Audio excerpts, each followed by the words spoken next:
pjesëtar të FSK-së të policisë së Kosovës të bashkohen forcave amerikane dhe të shteteve të tjera për të shkuar në Gaza. Presidenti Osmani dhe kryeministri Rama vinë në situata krejtësisht të ndryshme në SBA. Presidenti i Kosovës Vjosa Osmani dhe kryeministri i Shqipërisë Edi Rama tashmë janë në Shtetet Bashkuara të Amerikës për të marrë pjesë në takimin gjatë ditës së sotme të bordit të paqes, takimin e parë inaugurues në Washington DC të kësaj organizate të re ndërkombëtare që shton që do ta rivalizojë OKB-n do të udhëhiqet nga presidenti amerikan Donald J. Trump. Diskutimi kryesor do të jetë Gaza, rindërtimi i Gazës dhe zbatimi i planit të paqes të presidentit Trump. Pritet që gjatë ditës të ndahen $5 miliardë për këtë qëllim, për rindërtimin e Gazës, dhe shtetet anëtare të bordit të paqes, pra duke përfshirë Kosovën dhe Shqipërinë, do të marrin obligimet e tyre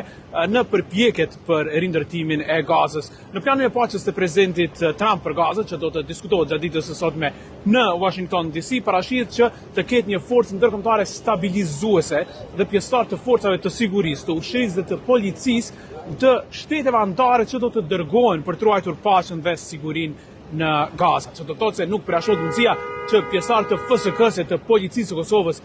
të bashkohen forcave amerikane dhe të shteteve të tjera për të shkuar në Gaza. Ende nuk është e qartë se çfarë obligimesh do të marrë Kosova edhe në aspektin financiar për të zbatuar këtë plan të paqes, duke qenë edhe shtet themelues i bordit të paqes. Tani, Presidenti Osmani dhe kryeministri Rama vinë në situata krejtësisht të ndryshme në SBA. Presidenti Osmani nuk e ka kaluar në kuvend, nuk e ka dërguar në kuvend miratimin e hyrjes së Kosovës në bordin e paqes dhe nuk e ka përkrajen publike të kryeministrit Kurti dhe të vetëvendosjes, vetëm LDK-ja dhe AK-ja deri më tash publikisht kanë përkrahur atë veprim të presidentit Osmani për të bashkuar bordit të paqes të presidentit Trump. Gjithashtu priten edhe implikime financiare që do duhet të shkonin si barë qeverisë Kosovës, për cilat zoti Kurti dhe qeveria e Kosovës tash disa ditë nuk e kanë thënë asnjë fjalë. Në anën tjetër, zoti Rama ka legitimitetin e plot miratimin në kuvend të Bashkimit të Shqipërisë me këtë iniciativë, duke përfshirë edhe votat e opozitës të Partisë Demokratike. Shumica e shteteve anëtare të Bashkimit Evropian vazhdojnë të refuzojnë këtë iniciativë të Trumpit. Vetëm Hungaria dhe Bullgaria do të jenë pjesë e takimit, me Orbanin që do të vijë për ta përfaqësuar shtetin hungarez. Rumania do të vijë si shtet vëzhgues, presidenti Dan që e udhëheq politikën e jashtme do të jetë këtu, ndërkohë që Italia, Greqia dhe Çipërja gjithashtu do të vinë, do të dërgojnë përfaqësues të nivelit më të ulët si vëzhgues. Vëzhguese do të jetë edhe komisionerja për mesdheun e Bashkimit Evropian, e Komisionit Evropian, për të parë pra atë çfarë do ndodh, pasi që Bashkimi Evropian ka thënë që është interesuar që të ketë paqe dhe siguri në Gaza, por është vetë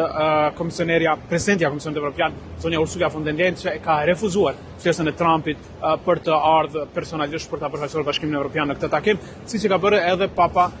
Leo nga Vatikani, i cili gjithashtu raportohet se ka refuzuar këtë ftesë. Do të ketë natyrisht shtetet e tjera që janë këtu, Turqia, Indonezia, Pakistani, shtetet të